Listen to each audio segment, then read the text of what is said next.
It's like there's this book, How to Function in the World, which everybody's read and I never got a copy.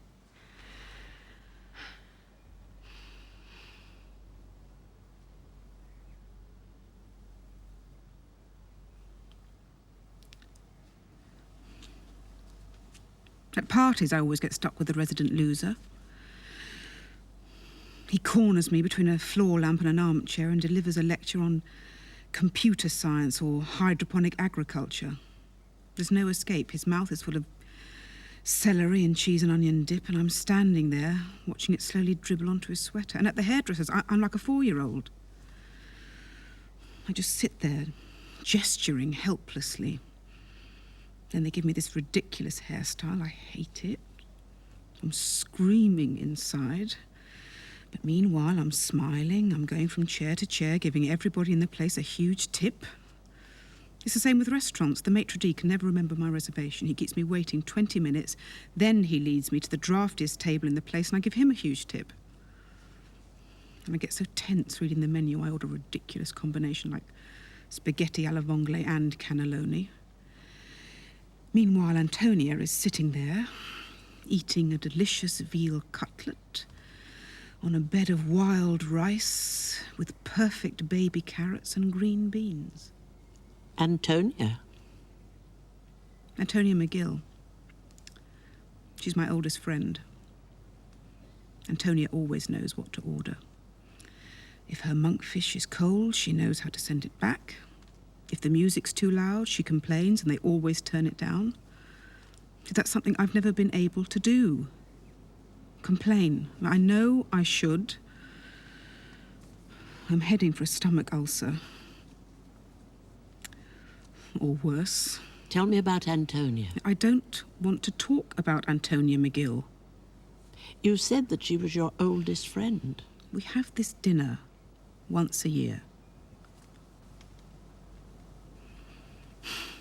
If she knew about my life. If Antonia McGill knew how I spend Saturday nights. Go on. On Saturday nights, I work as a disc jockey at the Golda Meir retirement home. And my grandmother used to live there. She's been dead 3 years now. Everyone still remembers her. Rosa Gluberman. A testimony to the triumph of flesh over medicine. The doctors gave up on her 20 years ago. She's got one lung, one kidney, no gallbladder. Always the last to leave the dance floor. Esther Malkin. She's outlived 3 husbands. She's already making a play for number 4.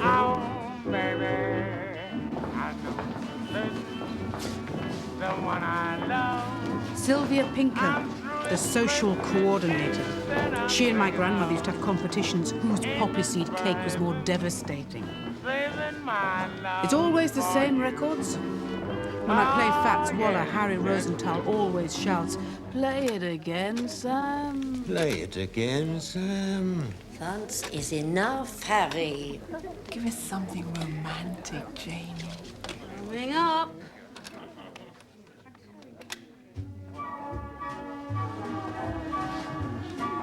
Sylvia Pinker never misses an opportunity to ply me with food. Janie, darling, a little poppy seed.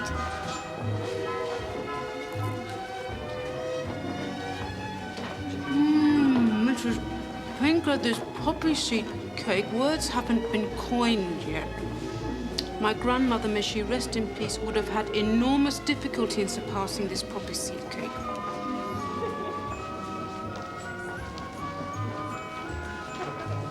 Everyone at the Golda Meir retirement home is very concerned that I'm still unmarried. My nephew, Stephen. Yeah, he's not married either. Yeah. So what do you think? He's a nice-looking boy. He's very nice, Mr. Kolinsky. Cambridge University. Sorry? English literature. Second class. He suffered from hay fever during the exams. So what's he doing now? Wormwood Scrubs. Sorry? 5 years for smuggling narcotics. But don't misunderstand me. This boy is no couch potato. He got himself another 10 A-levels. Well, you must be very proud. I'm going to visit him tomorrow. Why not come along? Janie, what do you got to lose? Well, Oh, Janie, darling, it's time for my favourite. Coming right up, Mrs. Gluberman.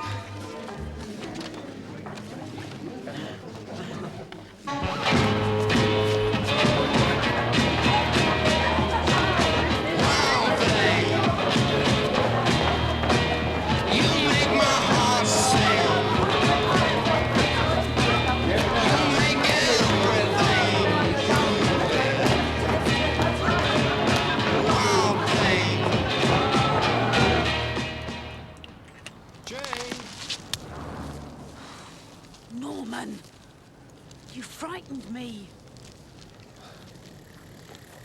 Did you have a good time?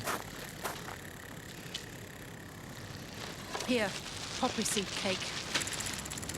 I hate Mrs. Pinker's poppy seed cake. And why does she give it to you? Listen, Norman, I'm really tired tonight. Please, Jane. It's been 3 days. Did you keep a calendar or something, Norman? You had little ticks in your Filofax. Norman came into the shop about 3 weeks ago. He spent 45 minutes browsing through the Penguin Modern Classics. That should have alerted me to what happened later on. Mind you, just because a person likes good literature doesn't mean they're kinky. Anyway, he bought some Aldous Huxley and we had a nice chat about the Bloomsbury Group. And it turned out we both admire Fellini and they were doing a retrospective at the NFT, so we went to about 9 Fellini films in a row. And somewhere between La Strada and Amarcord, we started sleeping together. I mean that literally. I don't go in for euphemisms. We would get into bed and nothing would happen. He would just freeze up, you know, which made me freeze up because I think I told you if the other person isn't relaxed.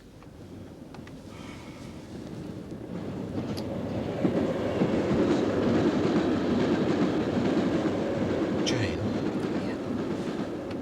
do you think you could do something for me? What do you have in mind? Do you think you could read aloud? Yeah, sure, if you think that works. Great. I was hoping you'd say that. This is a novel by Iris Murdoch.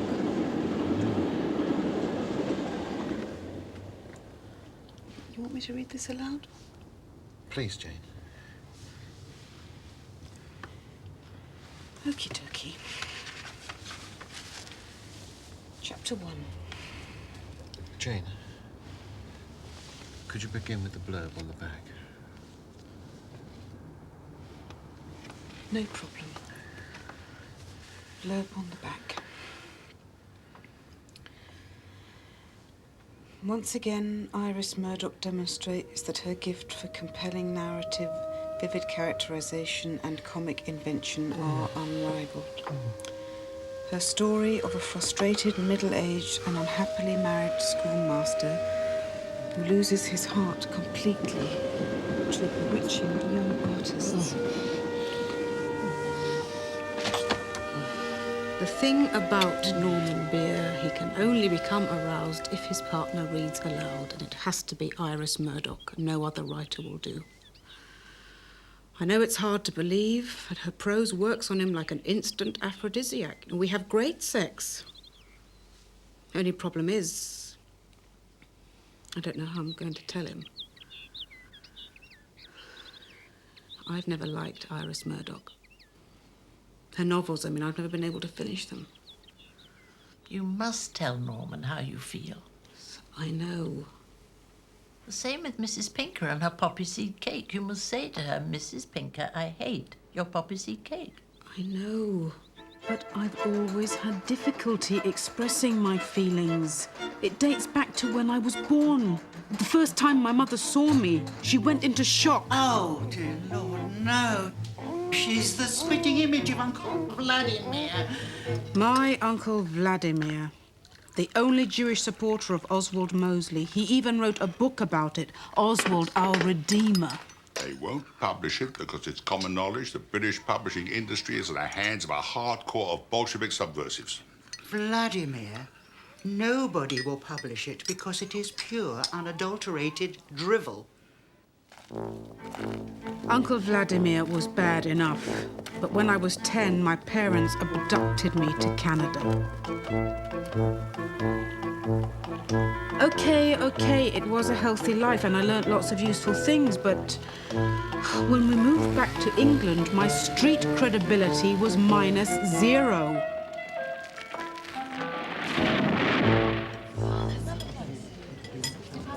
Jesus. It's Nanook of the North. Antonia, hi. Antonia McGill. We'd known each other since birth. When we were 3, she knocked me unconscious with a milk bottle. When we were 5, she buried me alive in the garden. When we were 7, she formed a secret society and wouldn't let me join.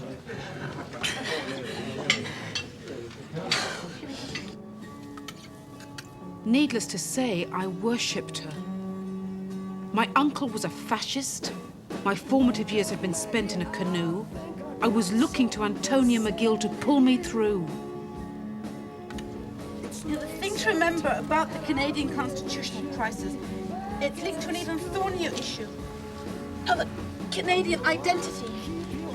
Pierre Trudeau, the Prime Minister, says that having America for your neighbor is like going to bed with an elephant. They gave him a standing ovation for that remark. The Canadians, I mean.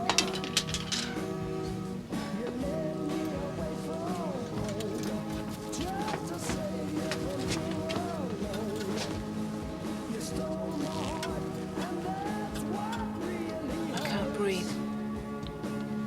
Makes you look sort of butch. It's an improvement on Nanook of the North. Butch? Honestly, Jane, what did they teach you in Manitoba? They taught me to breathe. Human beings need oxygen, Antonia. That's what they taught me. They're always a bit tight at first. No, I need a bigger size. You're not trying a bigger size. Antonia, why is what I wear so important to you? You're embarrassed to be seen with me. She doesn't want people to know I'm her friend because I wear a duffel coat. Well, clothes are important. Clothes are key.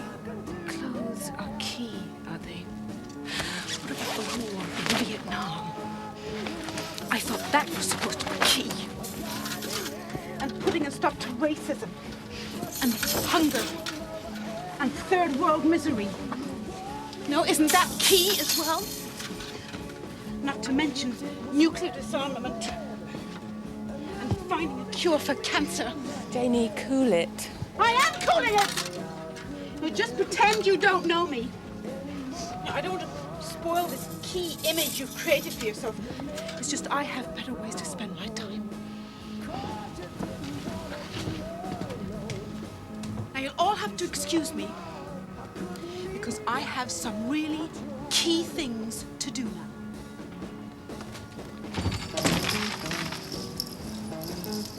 After that, I sort of retreated from reality for a couple of years. I got very interested in the theatre of the 1930s. You're looking very lovely in this damp moonlight, Amanda. Your skin is clear and cool, your eyes are shining, and you're growing lovelier and lovelier every second as I look at you.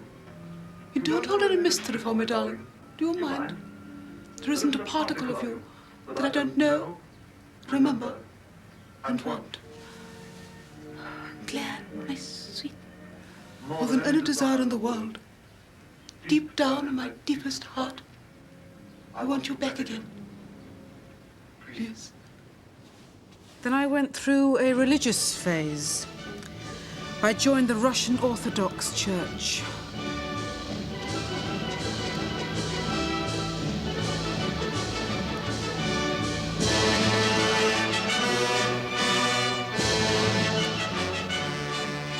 Which really upset my parents.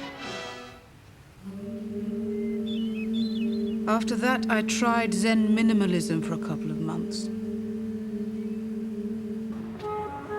My parents hoped I'd calm down once I got to university, but I was still very obsessive. This week, I asked myself, what do I really think about Wordsworth? I mean, what do I really think? Which presupposes I know who I really is, which I don't think I do. There's no need to overcomplicate things, Miss Hartman. Okay, then. Okay, assuming I do know who I am, which is a big assumption. Wordsworth, Miss Hartman. Right. Wordsworth. What do I think about Wordsworth? Well, part of me thinks that anything I happen to think about Wordsworth is completely beside the point. What point? Ah, but is there a point? I was going round in circles, trying to find the point, when I met Howard.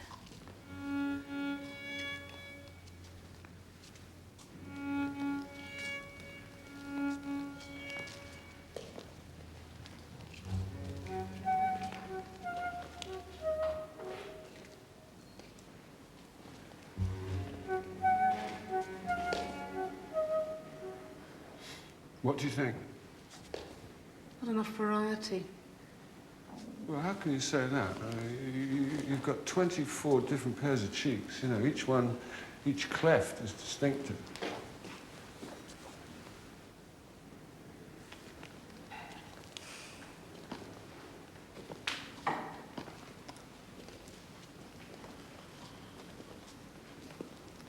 "24 bisected globes" just gets monotonous, you know. Well, if you want variety, call Lord Snowdon. This just happens to be what I do. These are yours? Next month, I'm tackling elbows. Oh, I get it. You're a specialist. Exactly.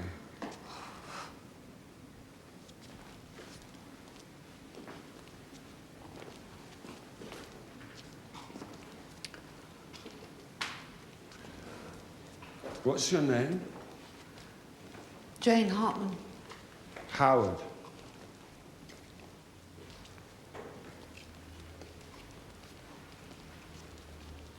So, are you involved with anyone long-term, monogamous, mutually self-absorbed sexual relationship?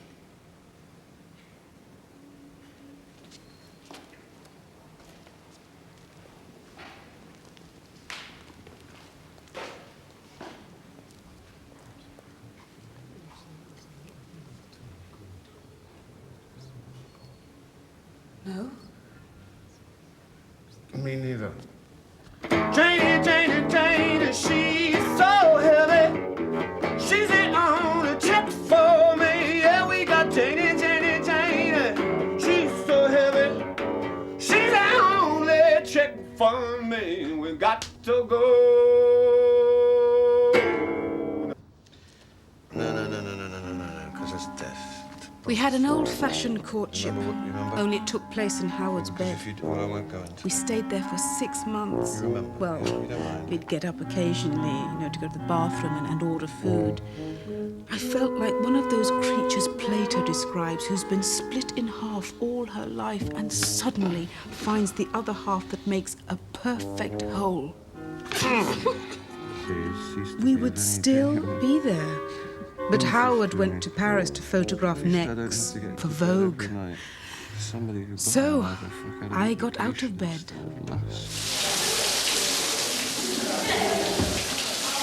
Jane Hartman? 3 years on, Antonia hadn't changed. She was at Oxford, editor-in-chief of everything. She was in London for the summer. She'd already landed her first job in publishing. You're looking great. Thinner. I'm in love. Happily in love. Ecstatically in love. He's the most wonderful man. Janie, that's terrific. You produce all this black and white, portentous, neo-surrealist shit. Neo-surrealist shit. But you're worried it's not good enough, so you invent this elaborate smokescreen, this sacred theory to rationalize the mediocrity of the experiment. Go on, tell me. Well, you don't know the first thing about my work, okay? That's what you think. Got hummus, tarma salata, pita bread to start, moussaka and Greek salad, with baklava for dessert. You're looking tired. I'm really worried. It's probably nothing. What? Howard, he's been really distracted. This morning I said, we're out of yogurt, will you get some yogurt? You know what he said? What? Nothing. He walked right past me, which is really odd, you know, because he's always been incredibly attentive. If I said we needed yogurt, he'd pick up his guitar, you know, he'd be singing me a song about yogurt. Jane, there's something I've got to tell you. Maybe it's his work, and he's shooting toes. Maybe he's bored with toes, but usually if Howard's bored, I'm the first to know. Jane, we're engaged to be married. Who? Me and Howard. We've been having an affair. Howard hates you. Well, he's been meaning to tell you for weeks. But you know, Howard, he can't handle face-to-face confrontations. They invited me to the wedding. It was difficult, but I was all right once I got there. I was a good sport. I even agreed to water Antonia's plants while they were honeymooning in Venice. And when their son Daniel was born, I bought him an enormous panda bear. How were you feeling? Mad as hell. But you suppressed your anger. Well, I realise now, perhaps I should have told them both to just sod off, you know, because their little romantic union didn't exactly do wonders for my self-esteem. In fact, we went out a few times as a threesome. You went out with them after they were married? Antonia and Howard with me in the back of the car. And they did this self-conscious thing that couples do. Every second word is we. We haven't seen that film. And every third word is darling. We've been reading Proust, haven't we, darling? So eventually I stopped seeing them together, and now Antonia and I have this once-a-year thing, but you know something? I've never forgiven her. Why do you go on seeing her?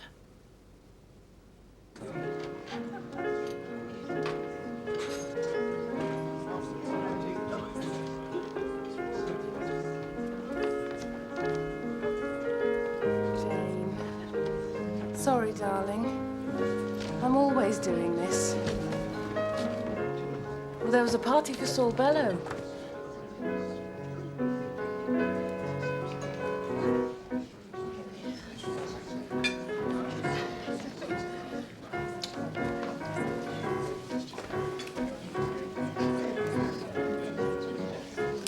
Brothers Karamazov. Weren't you reading that last year?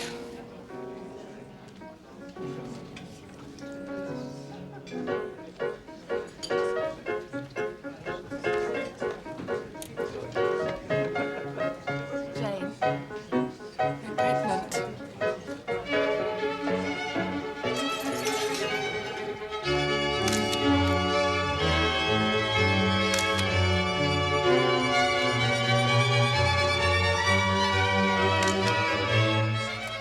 Why do you go on seeing her?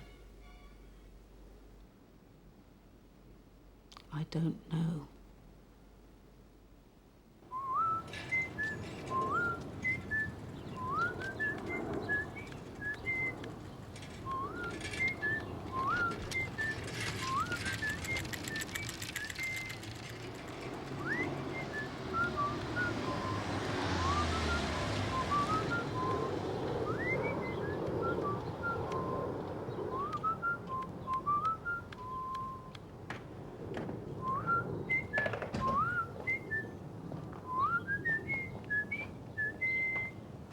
It's Antonia McGill. can I say? My life is a mess. Try not to generalize. I'm still frustrated at work. The same old problem. Edgar. Edgar? Edgar, I've done it. I've just bagged the most lucrative writer this firm has ever published. His agent's on the phone. Edgar, you'll never guess who it is. Who? A.D. Humphreys. Nonsense. A.D. Humphreys is with George. They're best pals. Not according to his agent. Humphreys is fed up with George. He's looking to make a move. Oh, but is it likely to move to us? Well, ask him on Thursday, Edgar. His agent says he can be here at 10. A.D. Humphreys never goes anywhere. He's a notorious recluse. Yes or no? Edgar, shall I set up a meeting? Madame Bovary's off her food. Perhaps it's the water temperature. A scholarly man tormented by shyness. He's a child. Daniel is no better than Edgar. How is Daniel? 2 5-year-olds meeting in the schoolyard. One says to the other, "Yesterday, I found a condom on the patio." The other one says, "What's a patio?" But seriously, ladies and gentlemen, whatever happened to innocence? Innocence. You guys remember when a good screw was something you found in a Meccano set, and a blowjob is something your father did to a balloon? These days, my father only comes home to shave. My mother is this Joan Crawford type of figure who paces outside the bathroom door. That's right, ladies and gentlemen. Another 70s romance bites the dust. Good night.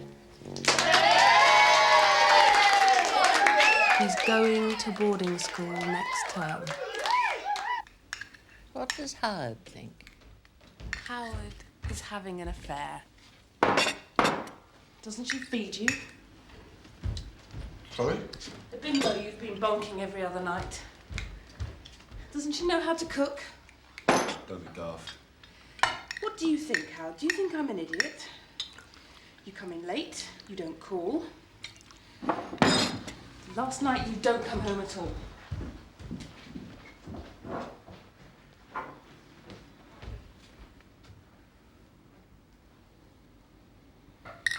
I don't call because I'm working. And when I'm working, I get so engrossed in my work, I don't notice the time, and by then it's too late to call.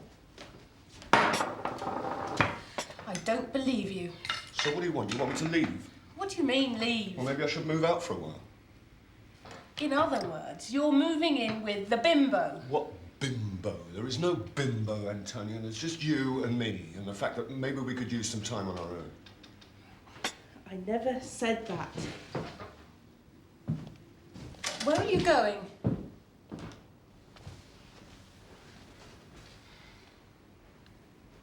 I'll call you later.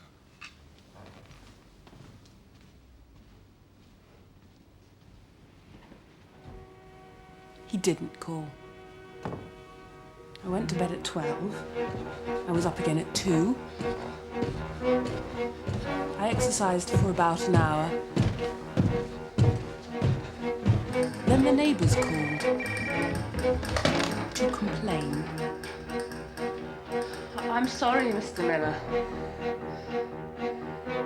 Look, I'm sorry. I thought you were in Sardinia. I tried to sort out my accounts. Howard and I are compulsive shoppers. We're hopelessly in debt.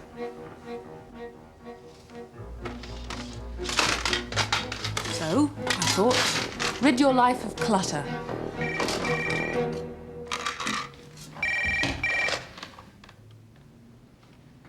Sorry, Mr. Miller. Look, I was just clearing up, okay? The same to you. After that, I did what I always do when I need to relax. But the batteries had run down.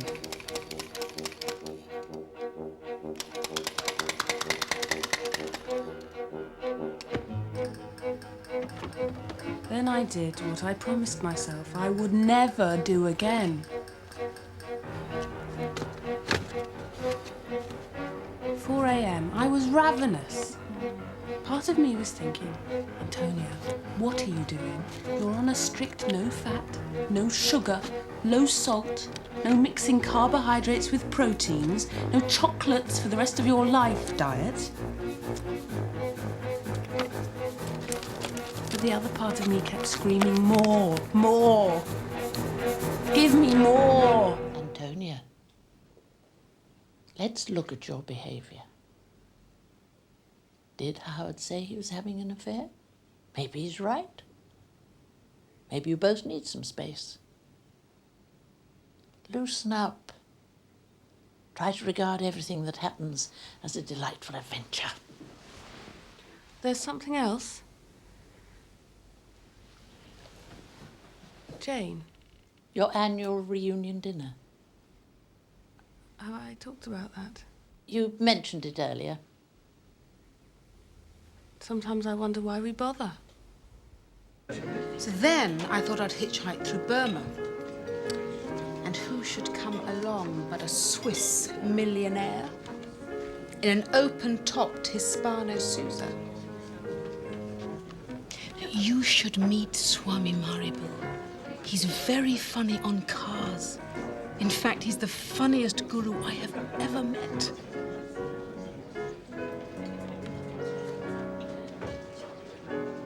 Now, I've only had it 6 weeks. Already, I can do the Darktown Strutter's Ball.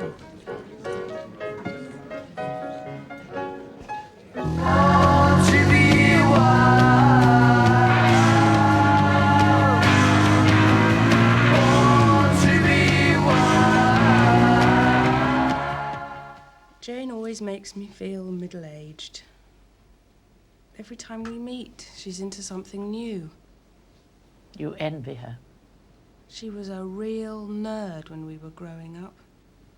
You feel sorry for her. It's me I feel sorry for. I'm in a rut and she keeps moving. Time's up for today. Just remember, whatever happens, it's a fresh challenge.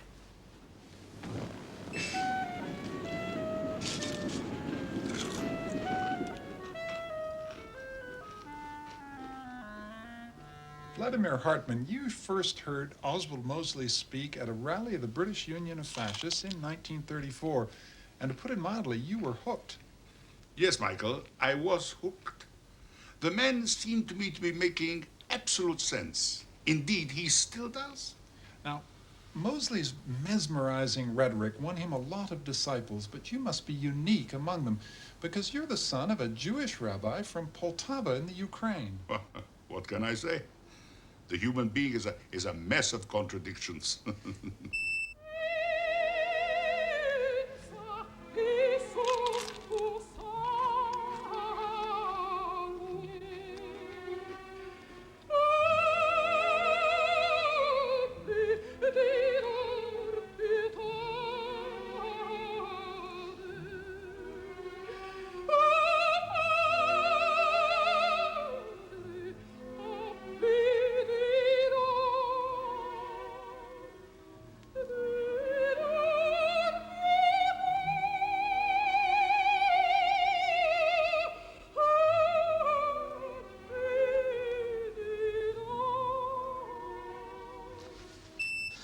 This week in our series on disappointing daughters, we visit Rachel Hartman in Hammersmith, whose daughter Jane has been a spectacular and lifelong disappointment. Mrs. Hartman, tell me, what has been the most heartbreaking aspect of having a daughter as ungrateful and unresponsive as Jane? Well, as you say, she's ungrateful, she's unresponsive, nothing but heartache. Last Sunday, for example, she arrived 2 hours late for lunch. 2 hours late for Sunday lunch? I had everything prepared, reheated, needless to say. And Jane says, sorry, I had a gargantuan breakfast. Jane just refused to eat. Oh, she's impossible. I wasn't hungry, okay? Where your mother's concerned, you're never hungry. Iris Murdoch was born in Dublin. I would follow that man to the ends of the earth.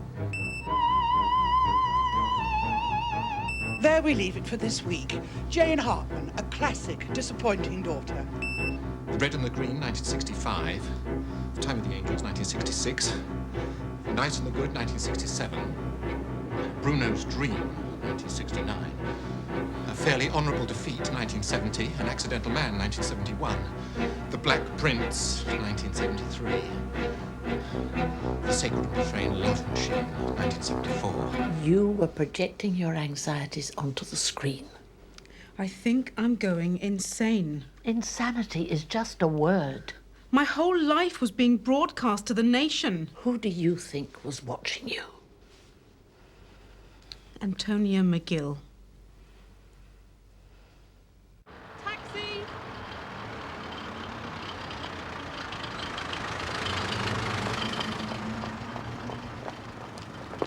Hampstead, please. What do you think you're doing? Get in, darling. Stay right where you are, darling. This is my cab. Excuse me, we happen to be in a hurry. So am I. I saw you first. These two are nowhere in sight. It's a moot point. It's precisely. Hampstead, please. OK, Gov, you're on. Very impressive. What a sign of the times that is. If you can't bully your way in, you simply open your wallet and out with a dosh. Right.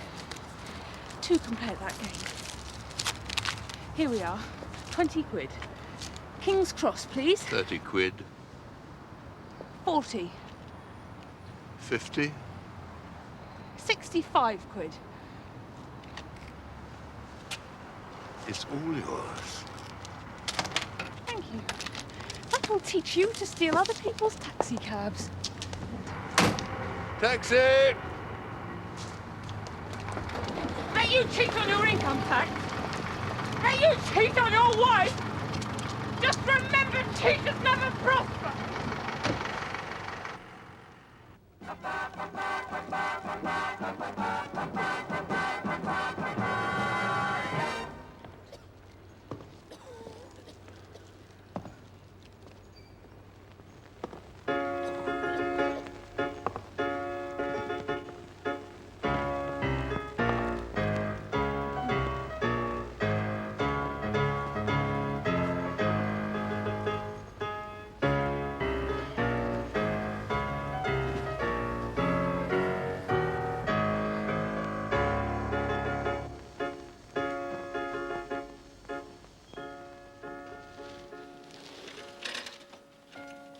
Nous étions pauvres, mais assez contents pendant les années de guerre.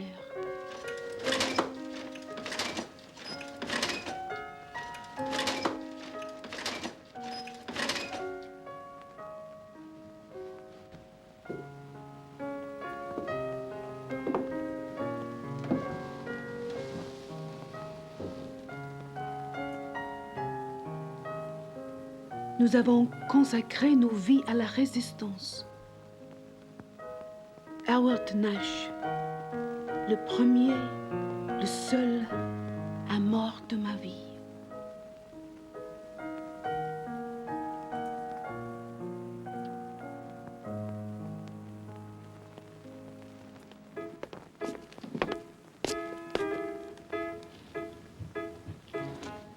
Antonia McGill, malgré ses vêtements chics et son air cosmopolitain, nous étions les meilleurs amis.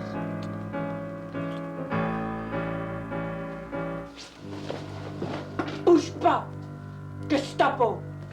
Antonia! Vas-y, Antonia. Arrêtez-la. Howard! Pardonnez-moi, jeune. Il en a voulu te dire depuis des semaines. Je suis un Nazi. Et il va m'épouser. C'est impossible.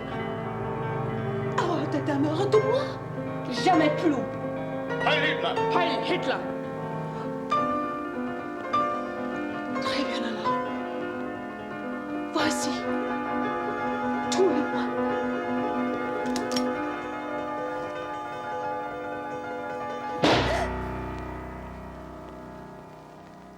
Mais rappelez-vous, vous pouvez être content maintenant. Mais moi, Je suis une héroïne de la République. Et vous, deux morceaux de merde. Vive la France.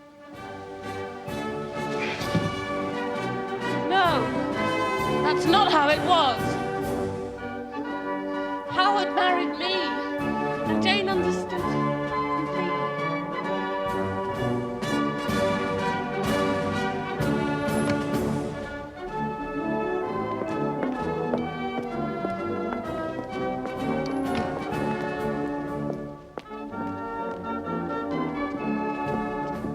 You were projecting your guilt onto the screen.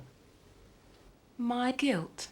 You feel guilty because you married Howard, Jane's first boyfriend. But that was 15 years ago. Jane came to the wedding. She bought us fish forks. Jane was noble and forgiving, which made you feel even more like a Nazi. I kept waiting for her to get angry, but she never would.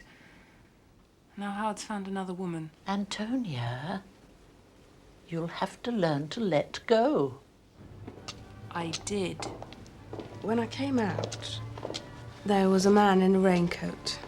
Excuse me, do you have the time? 10:15. Thank you. Good film. Extraordinary. My car's just round the corner. May I offer you a lift? No, thank you.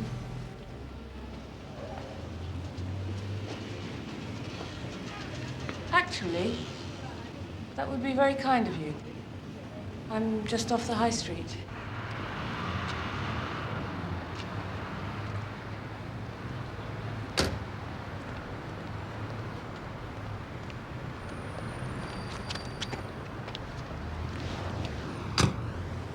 He didn't say much, but when he leaned over to adjust his seatbelt, I noticed he was wearing a watch. It displayed the correct time.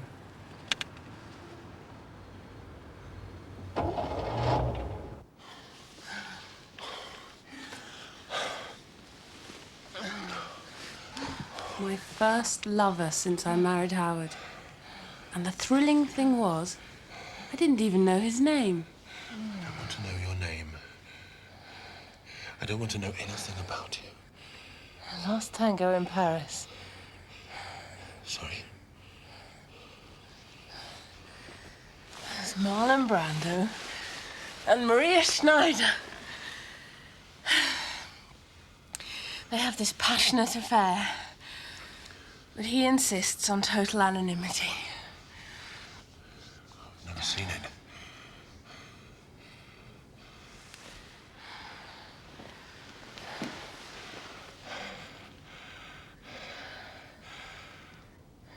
Would you like to play some games? I sensed he didn't mean Scrabble, and I was right. Life is as tedious as a twice-told tale, vexing the dull ear of a drowsy man.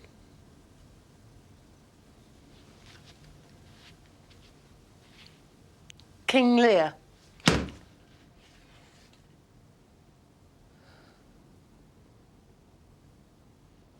Macbeth. Close. I'll give you one more chance.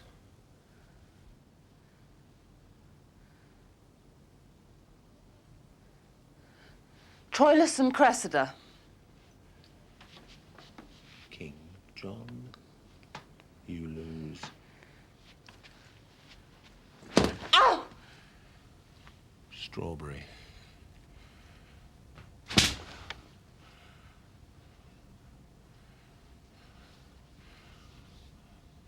Gooseberry.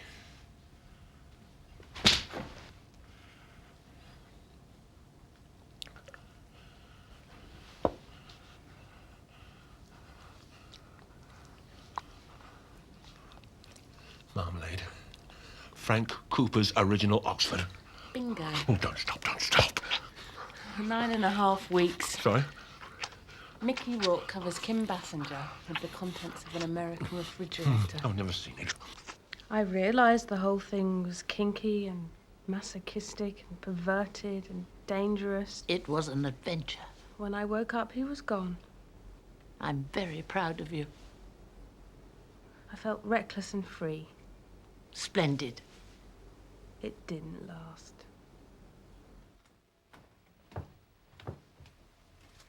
Final demands from British Telecom, American Express, Inland Revenue, and a letter from Howard.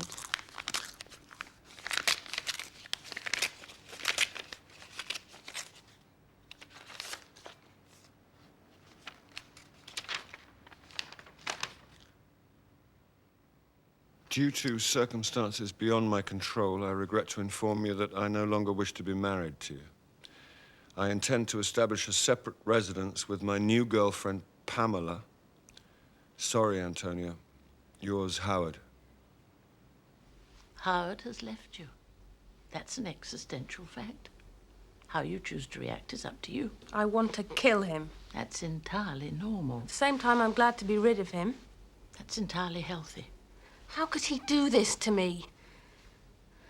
This week of all weeks. That bloody reunion. I'll have to pretend everything's hunky-dory. My career's flourishing. Howard hasn't left me. Who says you have to pretend? I do. Why not cancel? No, I couldn't. Jane hardly goes anywhere. These dinners mean a lot to her.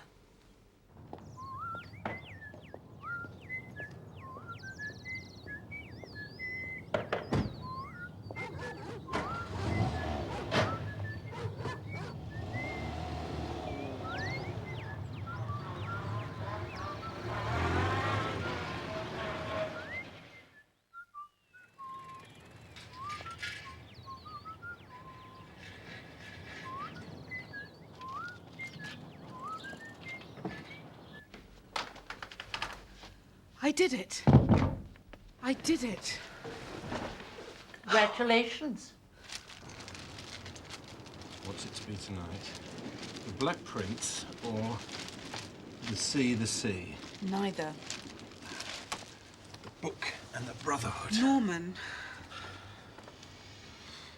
your idea of foreplay isn't my idea of foreplay. What do you mean? I'm not reading any more Iris Murdoch. I've had it with Iris Murdoch. I never want to hear Iris Murdoch mentioned again.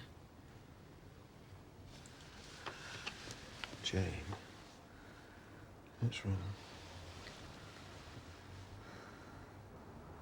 I hate Iris Murdoch. Okay.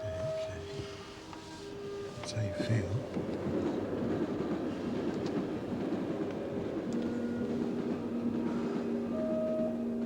That's how I feel, Norman.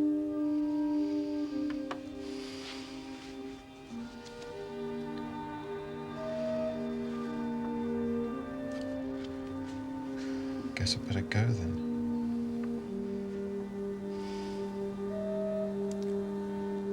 I guess so.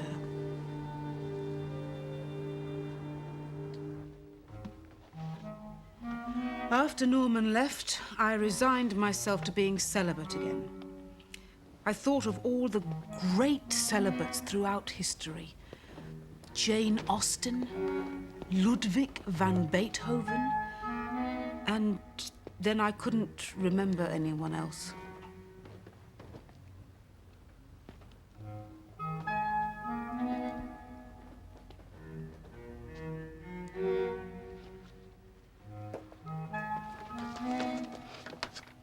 Excuse me, are you looking for anything special? Are you Jane Hartman? Yes? Stephen Kolinsky. Stephen Collins? Aren't you supposed to be in prison? I escaped. I wanted to meet you. Well, you've met me. Okay, now, I really think you better go. Uncle Erwin was wrong. So sorry? He said your eyes were green, but they're bright blue. I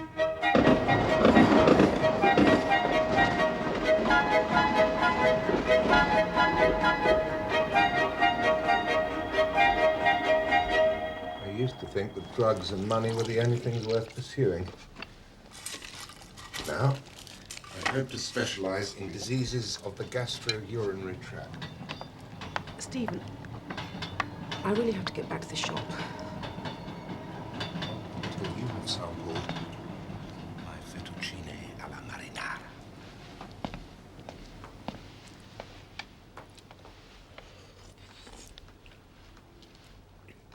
It's very nice. Garlic bread. Right. Olives. No, I don't like olives. How can you not like olives? I used to lie awake in my cell at night, dreaming of olives. Well, here, take the whole jar. But you really have to go now. How long have you lived here? 7 years. You get used to it. When we're married, Married? I'd like to live in We'd Chiswick. known each other 5 minutes. And I've been in prison 5 years. And I want a wife and a family and a consultancy and a good hospital. I haven't a moment to lose. Well, I can appreciate that, Stephen, but I'm afraid I have my own goals and desires. But you also need love, which is why you should marry me. But we hardly know each other. All the more reason. Familiarity breeds contempt. May I use your phone? Be my guest. Uncle Owen? Stephen? Where am I? I'm at Jane Hartman's. I finally met her. Everything you said was true. She's terrific. She loves my fettuccine. Yes, of course we're getting married. Stephen Kolinsky, we are not getting married. You don't hear from her for days at a time. Suddenly, Mr. Kolinsky phones. Come right over. She's getting married. Oh, married. Oh, I'm so happy. Your Uncle Irwin tells me you're a medical student, Stephen. I hope to specialize in diseases of the gastro-urinary tract. Your grandmother would have been so proud. We're not getting married. There's one thing you should know. My niece is not an easy person to get along with. Easy schmeezy. He loves her, she loves him. The rest is academic. Tell them the rest, Mr. Kolinsky. What is there to tell? Uncle Owen's right. Why spoil the celebration? What celebration? We are not getting married. Typical Jane behaviour. Everyone's having a lovely time, and she has to find something to complain about. Excuse me, Stephen Kolinsky. Don't worry. I'll go quietly. What does he mean you'll go quietly? It's nothing. He can apply for compassionate parole. He'll be out in 5 years. Parole? Mr. Kolinsky. Where are you taking him? It's okay, Jane. Leave it to my daughter to become engaged to a criminal. He is not a criminal. He happens to be a very nice man. And a great cook. They're putting handcuffs on him. If you ask me, it's the police who should be running this country. Thank you for your support, sir. Uncle Vladimir, you are a raving fascist. Shady. Mrs. Pinker, I hate your poppy seed cake. Just ignore her. Mother, you will not ignore me. Mr. Kolinsky, I would like to thank you for introducing me to Stephen. Stephen, I just want you to know how much I've enjoyed meeting you. And in spite of the dismay and opposition of my family, and in direct contradiction to what I said earlier, I'd like to accept your recent proposal of marriage.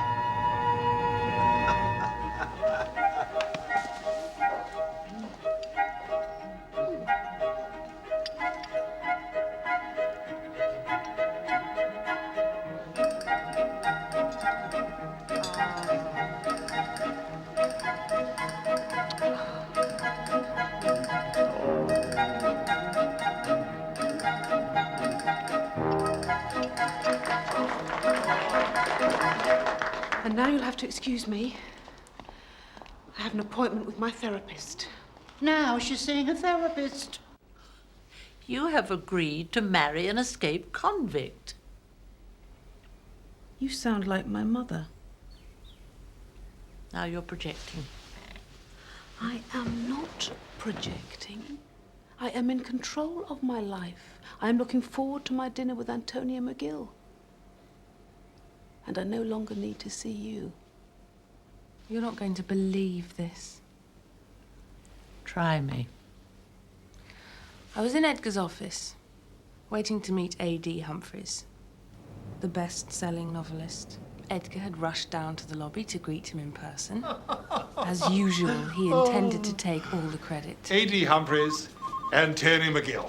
Antonia is one of our editors. You? You're A.D. Humphreys. Forget it.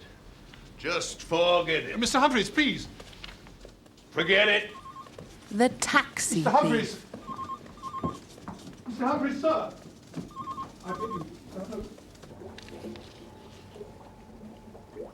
How was I to know? God, the paradox of publishing.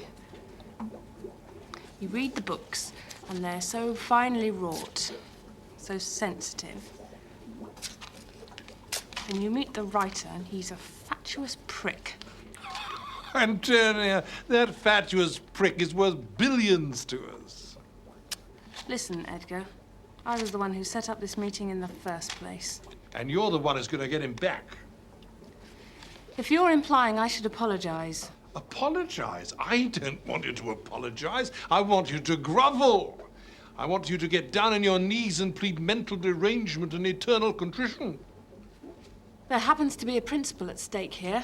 Antonia, we are talking about a stupid argument over a taxi cab. We're talking about the amoral, antisocial power of free market capitalism. If I apologize, what I'm really saying is, don't worry, Mr. Humphreys, it's okay to behave like a slime bag since your books are worth billions. That sounds reasonable to me. Sorry, Edgar. I won't grovel. I'm sorry too, Antonia. Then he sacked me. Edgar's finest hour. He's been dying to get rid of me for years. But you behaved with integrity. Exactly. I walked out of that building with my head held high. Then I drove to A.D. Humphreys' flat, and I grovelled.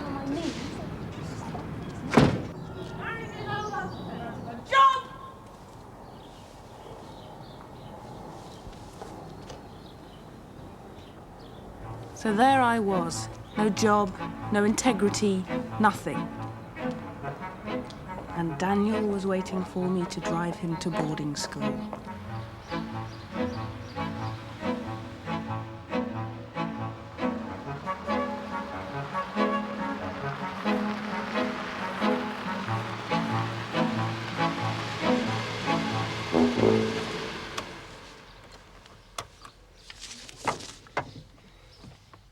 See? Lots of green playing fields, fresh air. And if you want to go home, it's only 30 minutes from London. I want to go home.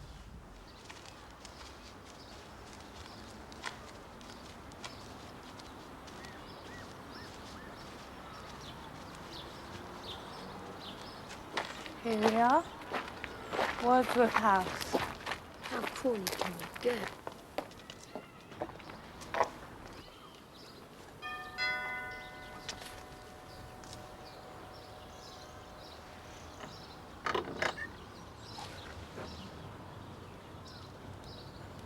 What are you doing here? This is my son, Daniel Nash. Welcome to Wordsworth House, Daniel. I'm your housemaster. So much for Last Tango in Paris. Do you like a crumpet? His name is Jeremy Woodward. His wife is called Trisha. They have 3 cats, Ego, Id, and Super Ego. Marmalade?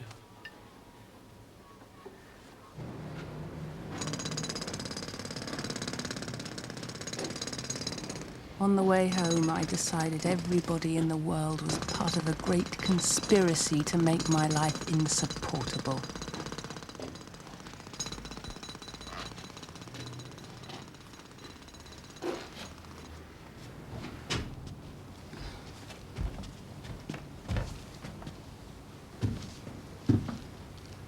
Howard.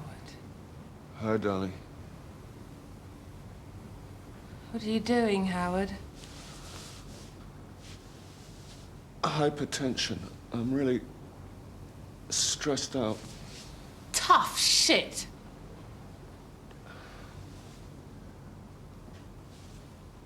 It's like an all-pervasive sadness.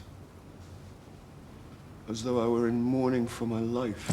You sent me a business letter, Howard, to whom it may concern, terminating our marriage. Tony, you know me. I can't handle face-to-face confrontation. Go tell your troubles to Pamela. We've split up. You mean she's left you? Whatever. Look, Tony, I know I behaved like a shit. Howard, you are a shit. Now go away and meditate on that for a couple of years. Antonia, after what I put you through, I wouldn't blame you if you despise me. I despise you. Would you like to go to bed with me? Goodbye, Howard. You behaved in a positive and forthright manner.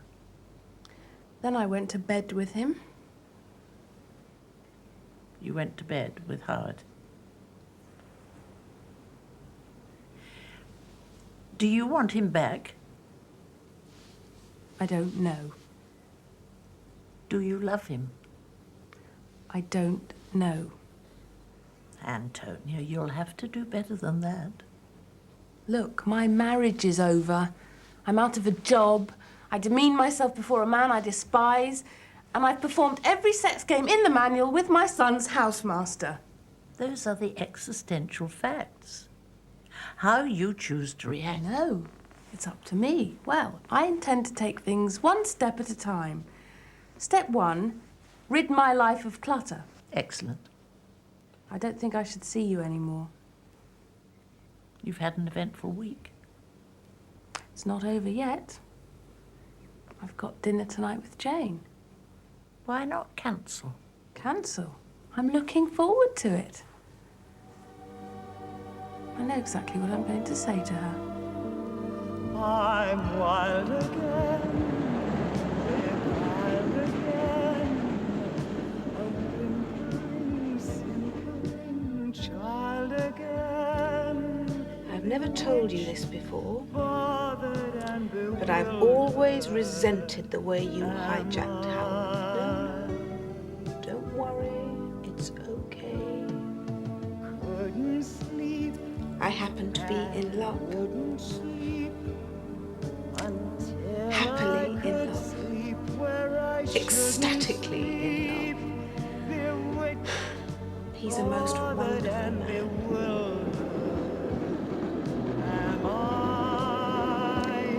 So, I no longer give a fig about you and Howard and your marvelously successful career.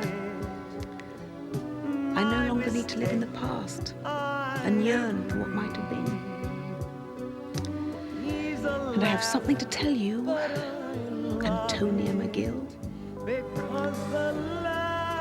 I have made a decision.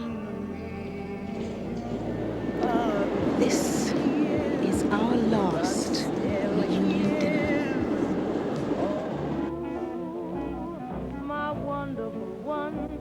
The fact is, Jane,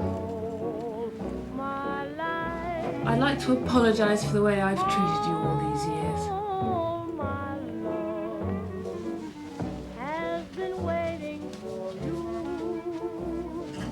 Like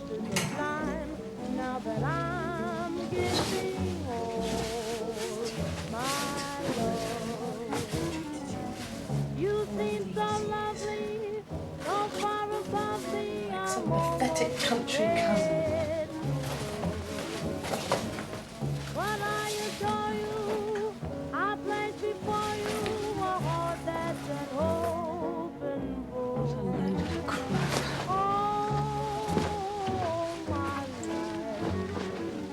my marriage. You were right. It's a middle-class myth. I admire the way you acquire experience, not things.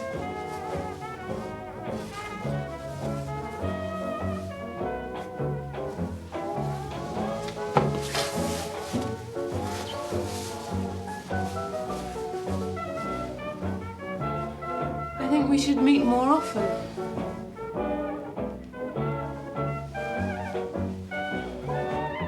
I think we should meet more often.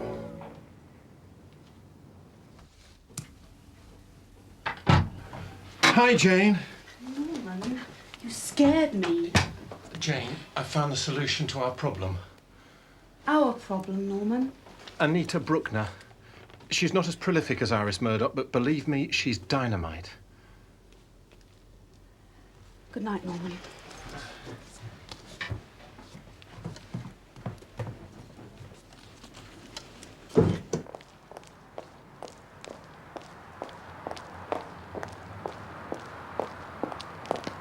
Antonia, I have to talk to you.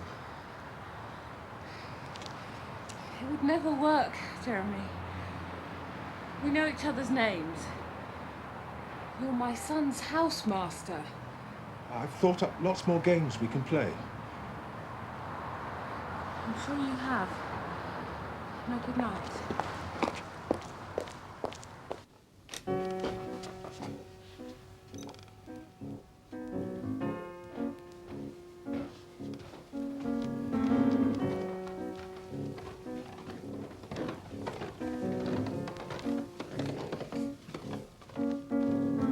Hey, old friend, are you okay, old friend?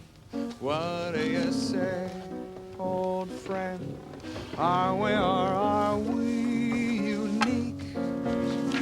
Time goes by, everything else keeps changing. You and I, we get continued next week. Most friends fade or they don't make the grade. New ones are quickly made, and in a pinch, sure they'll do. But us, old friend, what's to discuss? Old friend, here's to us, who's like us, damn few.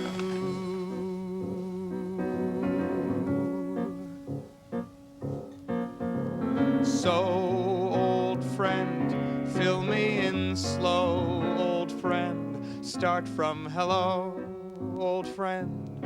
I want the when, what, and how. Old friends do tend to become old habits. Never knew how much I missed you till now. New friends pour through the revolving door.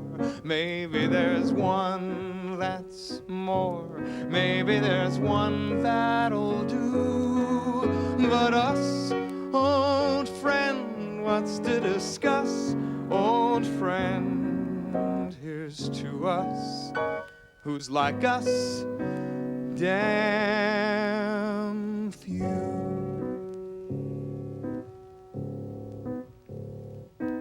Most friends fade or they don't make the grade. New ones are quickly made, perfect as long as they're new. But us, old friend, what's to discuss? Old friend, here's to us, who's like us, damn few.